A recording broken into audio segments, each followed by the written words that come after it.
Welcome to a special edition of the Referrals podcast. Introducing our new Daily Dose. We've assembled the ultimate crisis response team for your business. Generous leaders from around the globe teaming up to teach, guide, and lead you through this time of isolation and quarantine. Now let's meet your host, Michael J. Maher.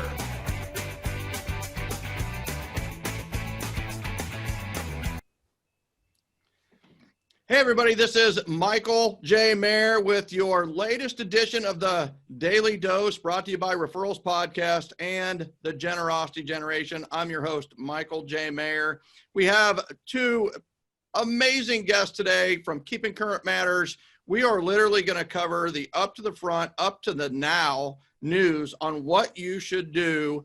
And these are two of the best economists around. But you know what? A lot of times when you listen to an economist, it's a little bit boring. I will tell you, this is like the most exciting economist in the land. How can you be the best and the most exciting? You're going to find out how they do that here in a second. We have some announcements. First of all, 30 Mornings. Go to 30mornings.com. You still have time. This is the last chance to get in. They've had classes Monday and Tuesday, but you can get into 30 Mornings and catch up pretty easily if you sign up today. Tomorrow, we have Lori Knutson on the Daily Dose. You will definitely want to make sure you're here for that. Time management. You guys, by demand, you said, I want a time management class. I want to learn more about time blocking. Neil Smith is teaching time blocking Thursday at 2:30. Just check the events in this group. That's 2:30 Eastern. And then you also said, I need some help grading my database, knowing who are my highest priority in my database. Sandy Creston, certified referral coach, is teaching Tuesday at 2:30. Check the events in this group. So next Tuesday we'll be grading. This Thursday is time management. And before we get rocking and rolling on this, I want you to share what you have been pleasantly surprised about during the quarantine or during this time that we're doing social or physical distancing.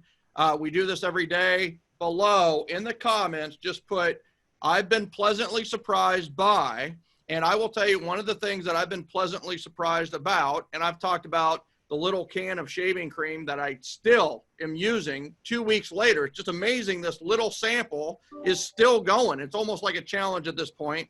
And I've talked about connecting with people like Todd Duncan and Steve Harney and Dave Childers and Nick Santonastasso and Hal Elrod and all the people who have become the ultimate crisis response team. Today, I have to tell you that my pleasant surprise is how many expenses that we have been able to cut. The little things that are $9.90 a month or $12.99 a month or whatever it may be, and really reprioritizing what we spend our money on. And I have to tell you, that leads us to our subject today. Some of the best money I spend, some of the best money our clients spend is on something called Keeping Current Matters. And I'm not sure if Keeping Current Matters has mattered more than it does right now. And without further ado, I want to do a quick introduction of our two guests for the Daily Dose today. Number one is David Childers. David Childers is the Vice President of Content and Marketing at Keeping Current Matters. He has spent more than 20 years working with the real estate industry, focusing his career on helping real estate professionals become trusted advisors through education, through intelligence. David regularly contributes current industry and market insights via webinars, podcasts, and videos on the KCM YouTube channel, and he is much in demand. And then the founder and chief content creator of KCM is Steve Harney. Steve Harney is a residential real estate expert who specializes in market trends. He has been in the industry for over 25 years, first as an agent and then developing his own 500 agent real estate firm. Steve now helps producers achieve their true potential. He is the founder and chief content creator of Keeping Current Matters, also known as KCM. You will hear all of us probably refer to it as KCM quite a bit. He is seen as a leading industry thought leader. He's been quoted in major news sources such as U.S. News and World Report, MSN, Money, the Chicago Tribune, Los Angeles Times. That's just to name a few.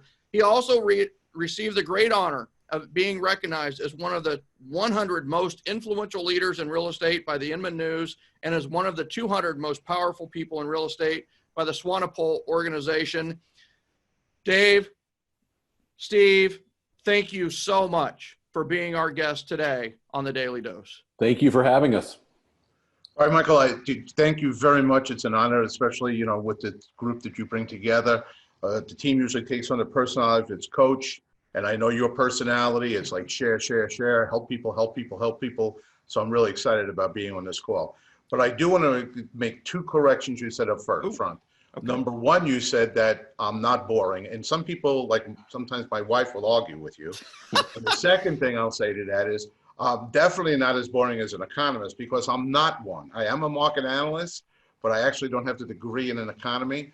Though I have sat on daises with economists and argued the facts with them, because I have 35 years in the business and I have analyzed the industry for that long. So I just want to make that small correction. So if I am boring here, sorry, I didn't mean to be. I don't think that's going to happen, but I will tell you also is honestly, I think you're better than an economist. No offense to economists, because you're an aggregator of economists. That's really what you do, right? You're a market analyst. You oversee all of the economists, and you take bits and pieces from all of it and align it with your experience and what you've seen, and you put it all together in some of the most beautiful graphics that I've ever seen. And I will tell you that yesterday we had Todd Duncan on, and Todd told a cool story at the end of his daily dose. And he was talking to a lady, and this is one of his top coaching clients, has spent, hundreds of thousands with him over the years. And she was just like, man, I wish I had a crystal ball. I wish I had a crystal ball so that I could just see what was going on. And so what's interesting is he actually thought of me. I don't know why he thought of me, but he thought of me in the spirit of generosity. He actually went to Amazon and he bought a crystal ball and he sent it to her. And it's a really nice crystal ball, and it's nice display, nice crystal ball. And of course she got it, and now she has a crystal ball. And of course she also recognized that, the crystal ball didn't solve all her problems. Now she has a crystal ball. It's like a round to it, except in this case, it's a crystal ball. But you have to realize she's going to display that in her office, and she's going to think of Todd every time she sees that crystal ball. Well, what's interesting is, I didn't realize this, is that is like the perfect segue into today's Daily Dose, because one of the first questions I have for you, Steve, is you've got a crystal ball. When is the economy going to recover? All right. Before we answer that question, I will do my best to answer that question. And I think that some people might get some solace out of my answer. But before we even get there, I just want to acknowledge from our side of it, I'm sure you've already done this, Michael, many times on your side of it, that we do have two crises in the country right now. There is definitely a health crisis. I'm from New York. I grew up in New York. I have family up there that I'm nervous about. I have friends up there who have family that's already have contracted coronavirus. So I'm not diminishing that in no way whatsoever at all by not addressing it. But what I do know is most of the people on this call are not going to come up with a vaccine for the coronavirus or a treatment for it. Right. So that's not our job, that side of it. What I'm more concerned about is, besides having a health crisis in this country right now, we also have a financial crisis in this country right now. And that is our job, to make sure that people get through that.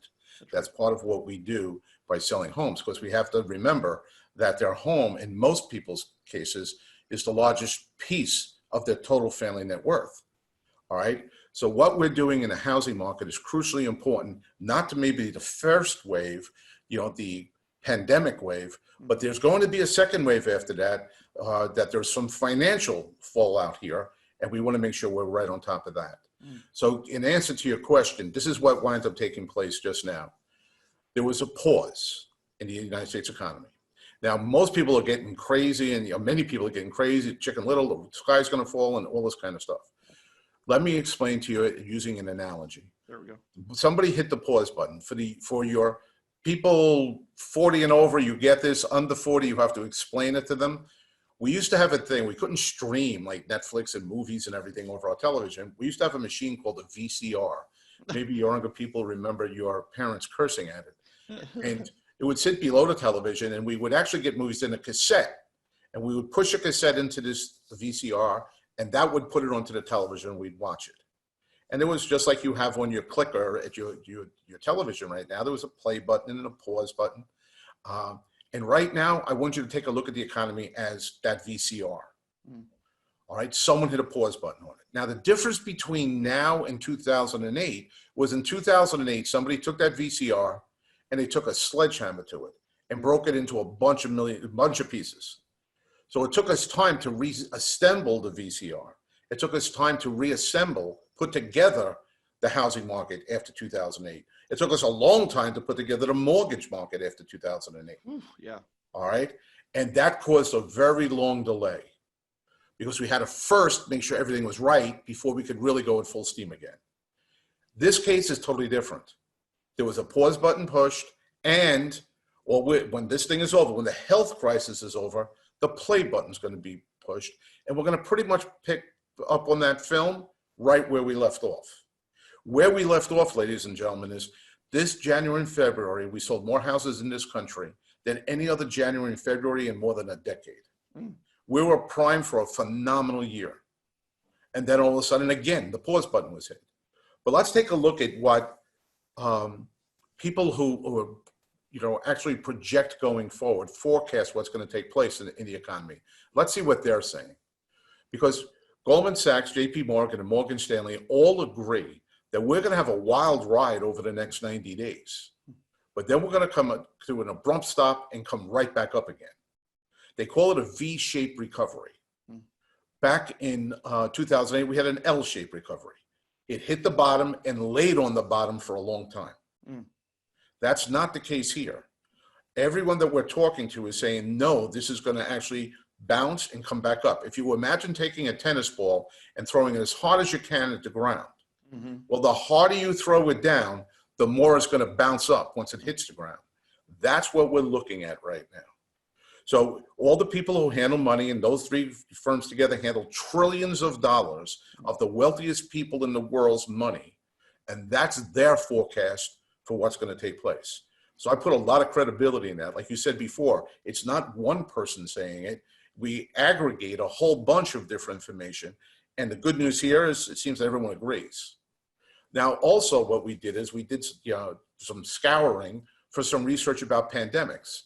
And if we go to the next slide, what you can see is Steve. John Burns Consulting, which is a firm that studies real estate and usually for developers and that. What their study found, that the historical analysis showed us that pandemics, what we're in the middle of right now, are usually V-shaped. Sharp recessions that recover quickly enough to provide little damage to home prices. And some very cutting-edge engine analysis by our information management team, meaning theirs, showed the current slowdown is playing out similarly thus far. So now, what do we find out? The people that are projecting it, that are handling trillions of dollars and have to make a real good try to the best at their projection, is saying it's going to be a V-shape. History shows us that pandemics are a V-shape. As a matter of fact, we don't have a slide on this yet, but the Harvard Business Review just put out a study showing that, yes, they studied pandemics going all the way back to 1918, and they said, yes, the preponderance of them have a V-shaped recovery. So again, we're getting a whole bunch of data in saying, you know what, again, buckle in, we got a wild ride down for the next 90 days, but then we're going to bounce off that and come back up again. So what the agents need to do is they need to be prepared for the next 90 days and really maximize their time, not take a 90-day sabbatical, not take 90 days off, not take 90 days of rest time, not take 90 days complaining about their kids because this is the first time they spend so much time with their kids. Take at least part of that time and make sure that they're still working on the business because it's going to come roaring back when it does. Now, we don't know if it's going to be exactly 90 days. It could be 78 days. It could be 101 days. But once they get the health crisis under control, the economy will come again roaring back. All right, now what I want to do now is one of the challenges that we have is that, well, what's going to happen with prices? And real quick, I just want to say this. According to John Burns, prices will recover quickly. The data is coming in so quickly and everything's happening so fast. This morning, a big consulting firm lowered their projections as far as price appreciation, but made a very strong statement that they don't see depreciation. Meaning we're not going to go up at the 5-6% we have a little over the last several years. We're going to go up closer to like 3 to 4%, but they are not predicting depreciation because it's not like 2008. So a couple things on that. One is normally the trajectory of that chart looks like somebody is climbing up a mountain or the side of a hill that's 2 to 5%, right? And it just looks like a straight slanted line up and to the right if they're looking at it. And what you're saying is all right, because of this market, it's not like walking up the side of a hill like we normally do. Normally we walk up what this is like is you are walking up the hill and then all of a sudden you fell down a cliff and you've fallen down the cliff. Luckily it's a V shape and you're rolling down the hill versus falling. You get to the end and then you're going to be, all right, we're going to see a sharp cliff up at the end of this as far as like what it looks like. Doesn't mean mentally it's going to be a sharp cliff or anything like that. But the difference is in 2008, what we saw is we fell off the cliff and then we were walking in a lower valley for a long time, right, versus immediately getting right back up to where we need to be. Is that what? Exactly. That's exactly the situation. So this isn't 2008, or is this 2008 all over again, David? Yeah, that's the question, Michael. And yeah, I think there are a lot of people when we start to see the word economic slowdown or recession start to appear, people think, here we go again. So let me share the screen here again. And I want to start off with a quote from Mark Fleming from First American as we answer that question. And it says, many still bear scars from the Great Recession and may expect the housing market to follow a similar trajectory in response to the coronavirus outbreak. But there are distinct differences that indicate the housing market may follow a much different path. And while housing led the recession in 2008 and 2009, this time it may be poised to bring us out of it. So what do we know there? We know that in 2008, our business was the epicenter of the collapse. The housing market was what caused the collapse. We're in a very different situation today, like Steve mentioned, and like we all know, where we're dealing with an external threat that's a health crisis. And so what our research team did was we went back and we started to look at the housing and mortgage crash and then compared it to some other things. And I want to show that to you as we kind of go through that real quick. So first, when you look here at the housing and mortgage crash, relative to stock market performance, you can see on the left here, the S&P went through a correction of about 51%. And over that same time of 2007, 8, and 9, housing went through a time of depreciation cumulatively of just under 20%. And for those of us in the business, even if you weren't in the business, we all remember that time. And we remember that very well and think maybe to your question, are we heading there again? But I want to go to an economist quote, Dave Rosenberg, who said what 9/11 has in common with what's happening today is that this shock has also generated fear, angst, and anxiety among the general public. People avoided crowds then as they believed another terrorist attack was coming and are acting the same way today to avoid getting sick. The same parts of the economy are under pressure: airlines, leisure, hospitality, restaurants, entertainment, consumer discretionary services in general. So what do we know? We know today people are behaving the same way. We know that each one of the towns that we live in, that restaurants are serving maybe takeout only or closed altogether. Other businesses are closed. Airlines are seeing people not want to get on an airplane out of a fear of getting sick. So we can look much closer at 9/11 to say, how did that play out versus looking at 2008? So what we did is we took a look at that and compared it the same way that we did the prior bit of research. And what we can see in the dot-com crash in 9/11 is that the stock market went through a correction of about 45%, as you can see. But during that same time, homes appreciated. And so when we look at this, and Steve mentioned the study that's coming out and all this information being updated and coming out earlier of some lowered projections, but not depreciation. The other thing we want to do at this time is really look at the market, our market, the housing market, and compare where we see the market today to where the market was back in 2008.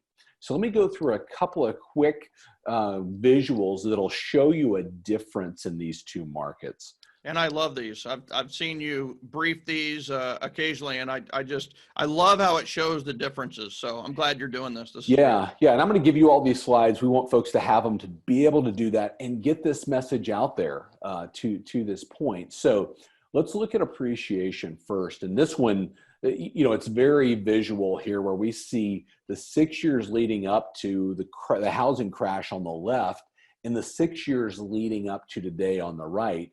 And what you can tell there is, while we have appreciation in this market, it's nowhere near what it was leading up to the housing crash. And in fact, the highest year in 2017 is not even equal to the lowest year in 2001. And so while there is appreciation, we're not in this situation where it's out of control. Yeah, it's manageable. Absolutely. The next thing we want to look at is credit availability. And we use the Mortgage Credit Availability Index for this. And the higher this graph is, the easier it is to get a loan. And you can see on the left side of the housing bubble how high this graph was and where we are today. And what do we know about our business is we saw this pendulum swing back in guidelines and things that were required to get a home loan that happened at the crash, post-crash. And what we can't do is rely on the curse of knowledge that we know, you can't get a loan like you could back then. We made the joke even that it was hard not to get a loan. Back prior. We called them liar loans, right? Absolutely. I mean, no docs, no verification, no employment. Don't worry about it. No problem. We can get you a loan. And absolutely. And there were a lot of problems on the back. We all set on a mortgage foundation, Yep. and so this tells you, like before, that foundation had cracks in it, and now listen, we rebuilt the foundation and it's strong and it's sturdy and nothing's really outlandish about the right side of this graph. Right. And we know it's a fraction of that, but it gives a very good visual representation of comparing those two markets relative to credit availability. So let's talk about a big contributing factor in 2008 and something we've even talked about this year prior to the crisis we find ourselves in, and that's inventory.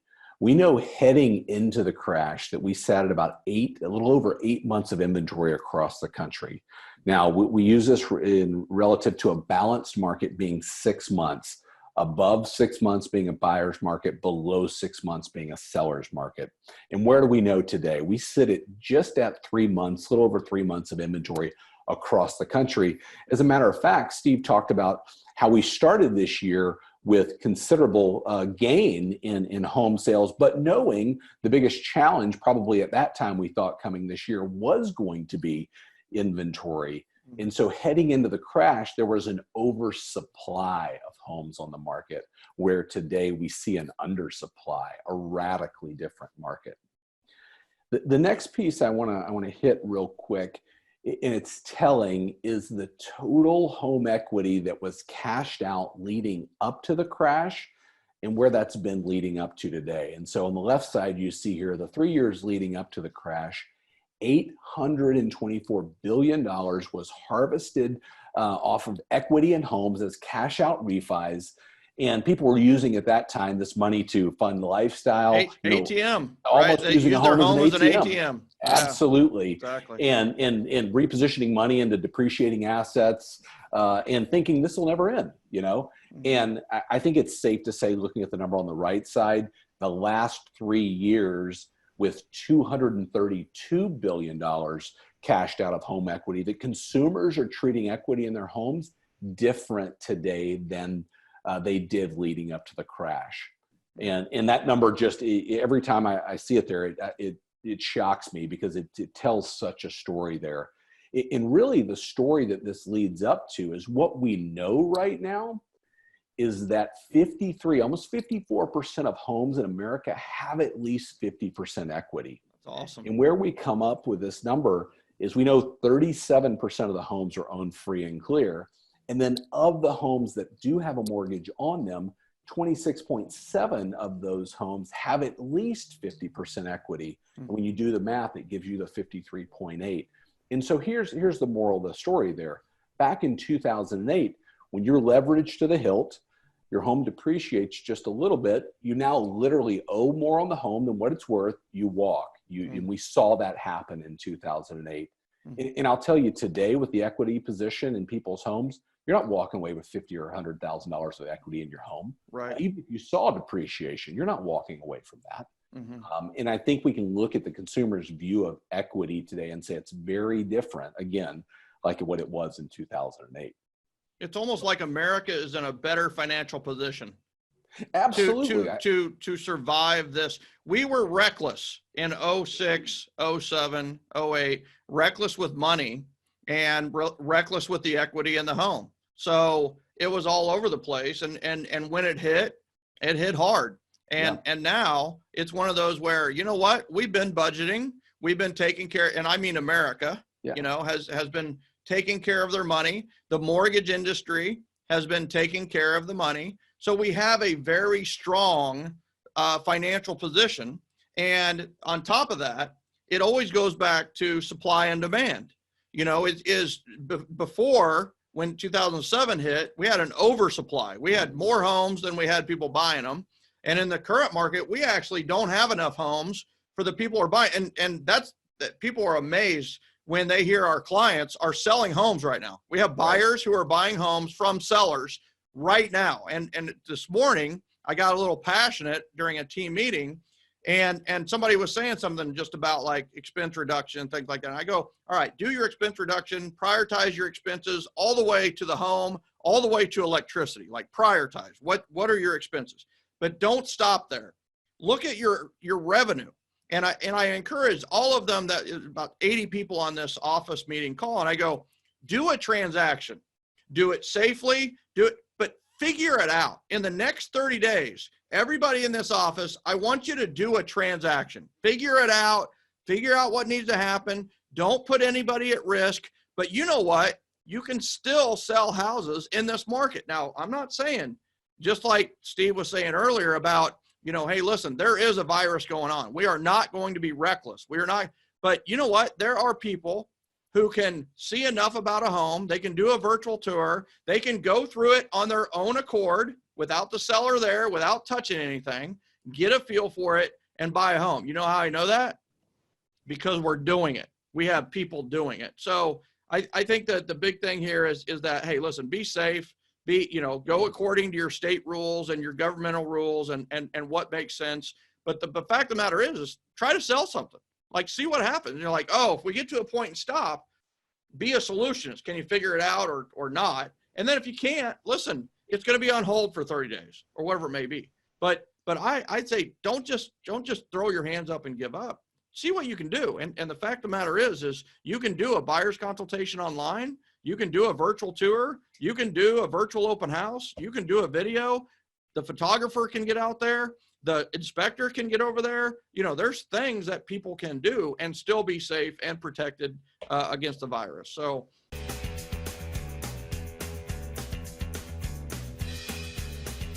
Are you enjoying the Daily Dose? Want to connect with thousands of other business owners that are winning the referral game while working from home right now?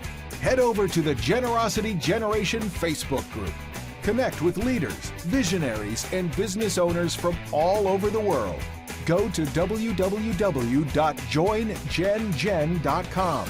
That's www.joingengen.com.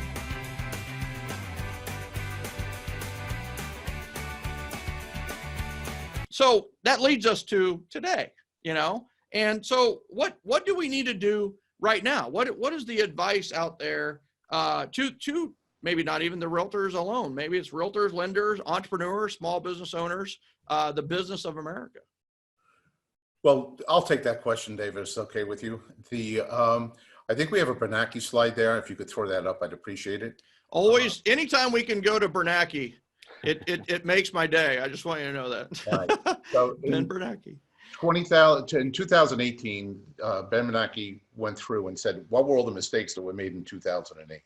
So they had a 10-year history, a look back at it, and this is what they found, the most important conclusion to that study. My results do suggest that in the absence of the panic, the declines in employment, consumption, and output in the early stages of the Great Recession would have been significantly less severe. So if people hadn't panicked, they'd be okay. So what I think that we need to do right now, like you just said, Michael, stay at work, try to close whatever you can close.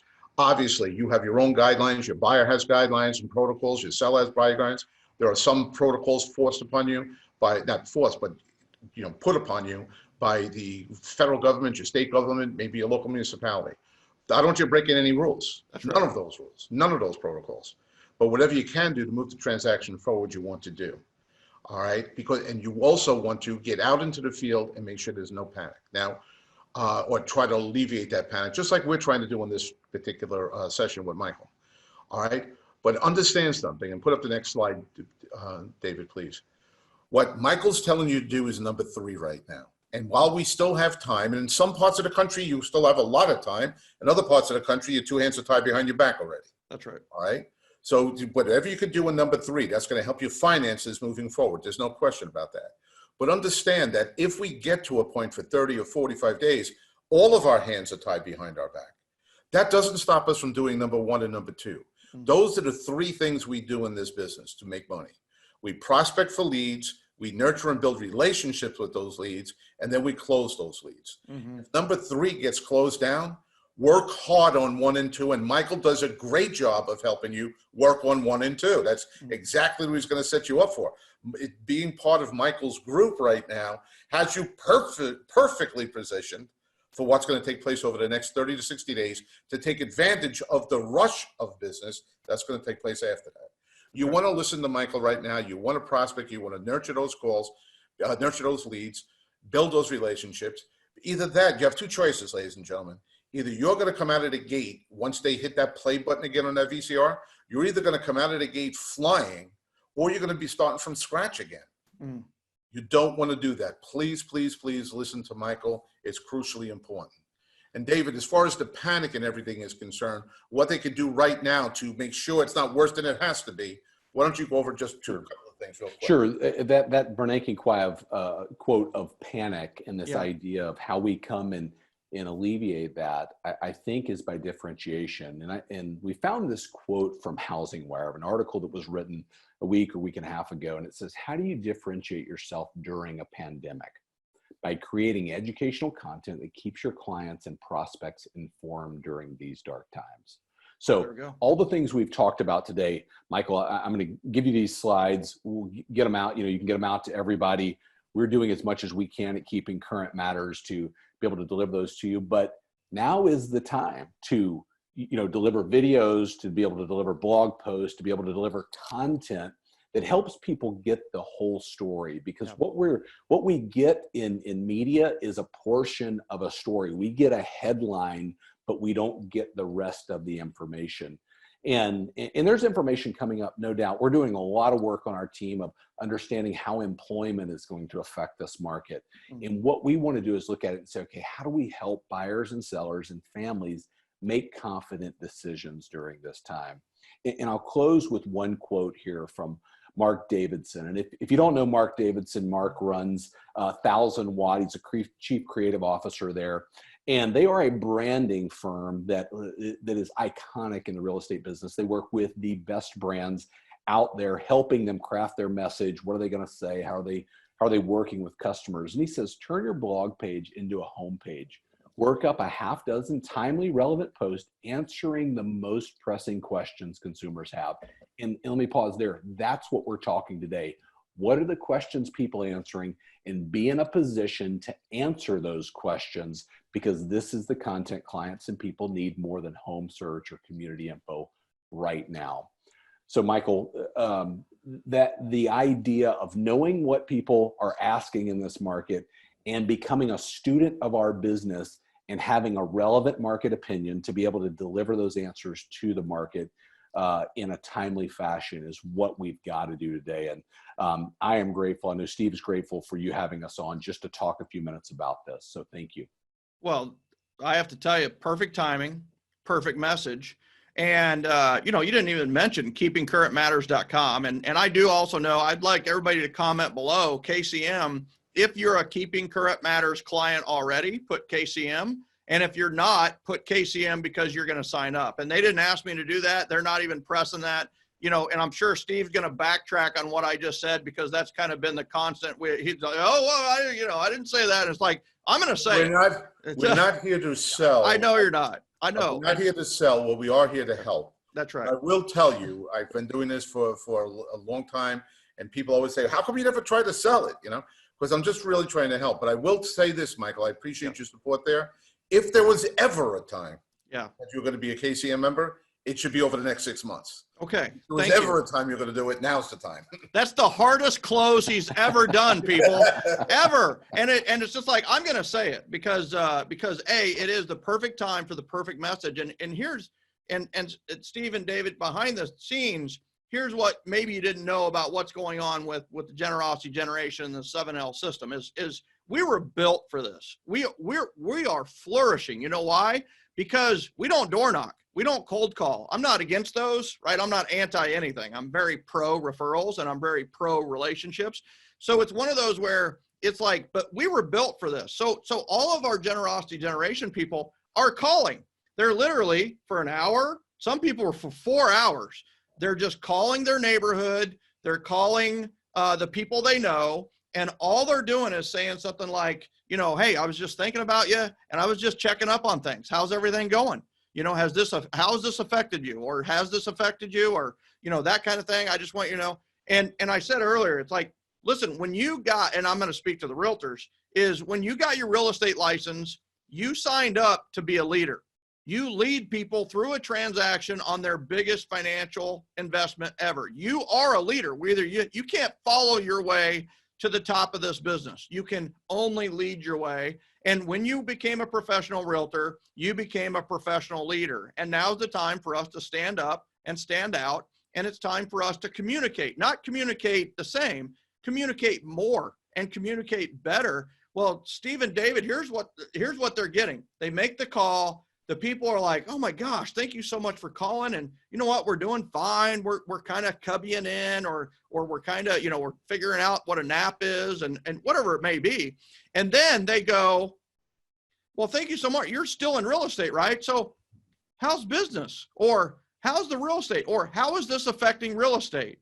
Well, guess what? When they have their KCM papers right in front of them, they have this data that they got today, and they get the information that you're sending out more than ever. That realtor is that client, or that customer, that consumer will be a client in the future, because we stood up, we stood out. And now when they asked how's business, we had a very educated answer for, you know what, here's how business is, and here's how business is going to be.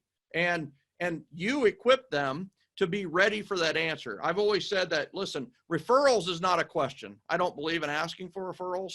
I believe referrals is the answer. So what we have to do is we have to get really good at delivering a lot of value, so the other person says one of two things: how can I help you? Or what can I do for you? And the answer is referrals. So when they say that, you go, it's referrals. And they go, oh, well, what are you looking for? And then you tell them what you're looking for. You're looking for a seller, or you're looking for a buyer, or whatever it may be. But the thing is to be better equipped for that phone call that will come back to business. You're not going to take it to business. The consumer, if they don't, it's okay. But they're going to ask, how's business? How's the market? How is this affecting you guys? And that is the time for you to be prepared to answer that question. And I'm not sure if there's anybody on the planet that prepares them to answer that question better than Keeping Current Matters.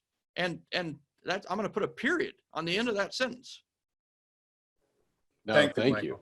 Thank you very much, Michael. The Absolutely. nicest thing about that whole thing you said, Michael, is the fact that our two organizations are aligned. All we really want to do is help. We want to help as many people as possible.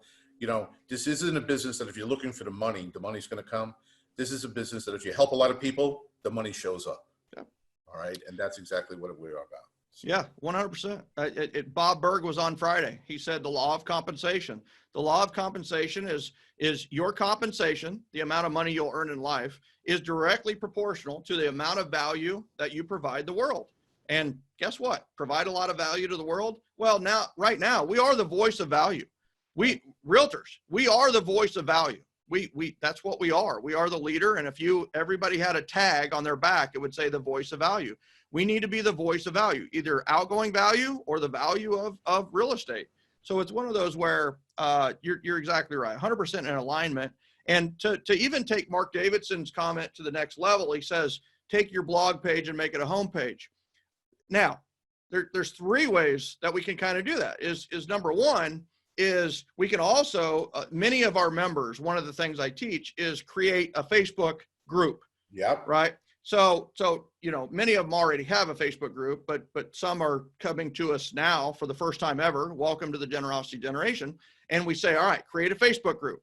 And that's your group for everyone you know. And you invite people in. Well, guess what? Is what we got today, what you learned today, would be a great thing to do a video on in your Facebook group. Or you could just post one of the visuals and talk about it, you know, because, and then the other thing that you can do is people are like, what do I do my video about? Your video should answer whatever questions you're getting when you're calling people. That's how I became what I am, is I would call people, they would ask me questions, I would write it down, and then I go, what is my answer for that? I usually didn't have a very good answer off the top of my mind, but after I thought about it, I came up with a really good answer, and then I would do a video.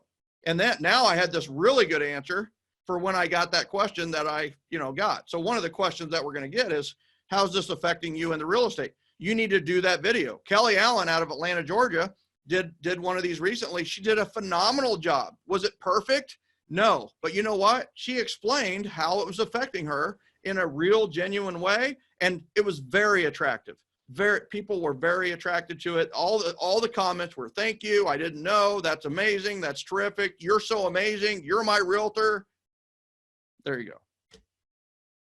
It's one of those where you are the leader. It is time for us to communicate more. It doesn't mean you're the expert. That's what Steve and David are for. We have Barry Habib coming on down the road. We had Todd Duncan yesterday. We had Bob Berg last week. Listen, they're the experts. Let them be the experts, but you talk about what you know about, and then resource the experts. Tell them this is what we heard from. This is like you did with Bernanke, like you did with Davidson. It's one of those where it's like, you guys are great role models for what we need to do right now. Thank you. Yeah, I think this idea, Steve and I talked about it each morning. We get together or 3 days a week with KCM members and talk about a little bit of a deeper dive, really understanding that, Michael, taking a blog post, taking a point and reading it, not just posting something saying, I'm going to put that out there, which is what we'll do sometime, but going, okay, do I really understand this? So to your point, I can confidently communicate this to the people that I serve. And at the point we can confidently communicate what is going on in the market to the people we serve, we're doing just that. We're caring about them. And I love the way you laid it out. So thank you.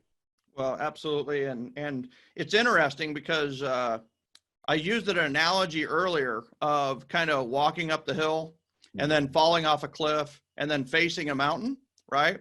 And the problem is I didn't go to the fractal level of that. Like that's, if you look right here, that's what it looks like.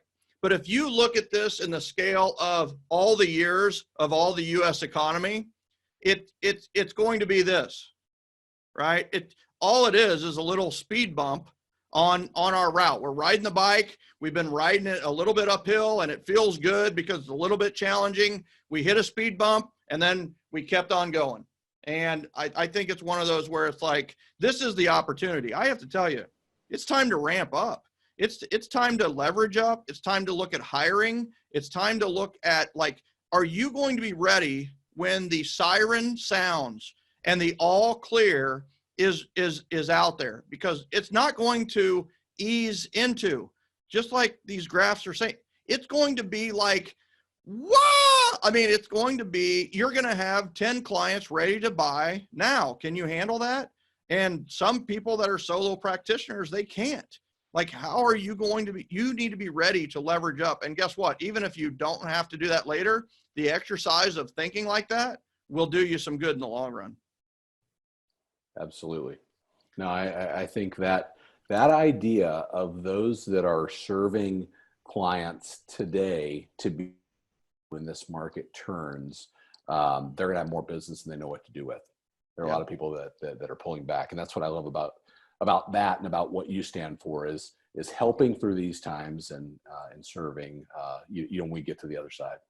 Yeah, and I love it too, because you're two of the calmest people we've ever had on the Daily Dose. So you're very calming influences, and your information, and it's because you have the information at your hands and you know how to deal with it. And that's the thing is when people aren't informed and aren't knowledgeable, they tend to panic. And so how do we get informed? How do we get knowledgeable? Well, we read up and we get Keeping Current Matters and we stay in tune. And I will tell you that from my aspect, you guys have been a calming influence for me from the entire time. So I appreciate that very much. Thank you very much. And Michael, thank you for your leadership. There My pleasure. There are not enough people stepping up as true leaders right now. A lot of people call themselves a leader. You're actually showing great leadership. So thank you very much. Well, thank you. I appreciate that. It's knowing great friends like you guys, and I know it's the spirit of helping, right? We all want to help. We all want to serve. And I do have a couple of questions for you if you guys are okay with a couple of questions. I have a question before you start the questions. Yeah. Okay. I wasn't boring, was I? You weren't boring? No. Listen, I wanted to guarantee I wasn't boring because you said. How do you pull it off? How do you be calm and not boring? I mean, it's like, that's an art form, Harney. It's like, how do you do that? Like, if I'm calm, I'm boring. Like, somebody needs to tap me to make sure I'm still alive. It's just one of the, so, all right. How does the jumbo market and the FHA changes impact the overall recovery picture? If you know the answer to that, that's like, huh? Everybody's saying you're not boring, by the way. Everybody's saying that this is great stuff. David's in the middle of doing a lot of research on that, and he's got a lot of connections on that side. He used to be a very high-ranking executive in one of the top 4 banks, so he has that background. Nice. So I'll let David take that question. Okay. Yeah, I mean, Michael, the quick answer is I don't know if we know, right? Yeah. There's a lot happening. There's a lot unfolding, and certainly each day we're seeing new things happen relative to the mortgage business. But I think going back to your point, while we don't know when and we don't know timetables on this, we can have faith that in the future, I think those things return. They always have in our business. So it's a question of kind of be calm, be patient, and be ready. Yeah, you can blow up on this, right? So here's all it is. Somebody slightly changed the rules. So you can't do anything about it. All you can do is play within the rule. All right, so no more 3-pointers in basketball. They're taking away the 3-pointer, and you know what? The 3-pointer was your game, baby. You know what you need to do? Learn how to shoot a layup. And that's it, right? Work within the confines of the deal, right? And honestly, it's all going to come back, right? At least that's my opinion. All right. It always has. Mortgage-backed securities, talked about raising the FHA score requirements, and honestly, these are Michael. Can I just jump on that real quick? Yeah. Because I want people to understand, because there's some misconception about that. Yeah. There's some belief that FHA changed the requirement from 580 to 680 or 640 or 660. Yeah. That didn't happen. The FHA didn't change anything. Yeah. What winds up taking place is the mortgage entities that lend that money, they're saying, right now, I don't know that I want to lend to that risk of a client. Mm-hmm. So I think that for your people, they probably still can get that mortgage. They're going to pay a lot of money up front. They're going to pay 10, 12, 13, 14 points up front because there's a risk factor. So I don't want anyone thinking the FHA changed the rules. It's just the banks are overlaying as David always explains to me, they're overlaying their own set of rules on that, just that they're taking less risk. And the way to mitigate that risk in their mind, well, if you pay points up front, then we can do that. And some of your clients might decide to do that. So you've got dad, right? So dad says you can lend $5 to anybody you want. and I'll do that, right? Somebody comes to you asking for $20, right? And so you're like, wow, do I lend them $20? I'm really only guaranteed, 5 from dad that I'll get, but 15 of it's kind of on my side. So who are you going to lend $20 to first? You're going to lend it to the person who's got a 720 credit score, has a job that's maybe not as affected by the current economy issues, or are you going to lend it to the 580 with someone who's already at home, not doing the work that they typically get paid to do on a 1099? It's like they just decided, you know what, we're not going to take the risk. Which, I mean, good for them. In 2007, they would have gone, woohoo, bring it in, Right. Thank God we're avoiding 2008 by what they're doing now. And the rules have slightly changed. For most people, it's going to be transparent. In my humble opinion, it's going to be transparent. It's more this 6 inches of real estate that's making the biggest difference right now than it is any of the other real estate around the world, right? Absolutely. So we're in for a bounce. I love that word. I love it. It's like people are we have a drinking game.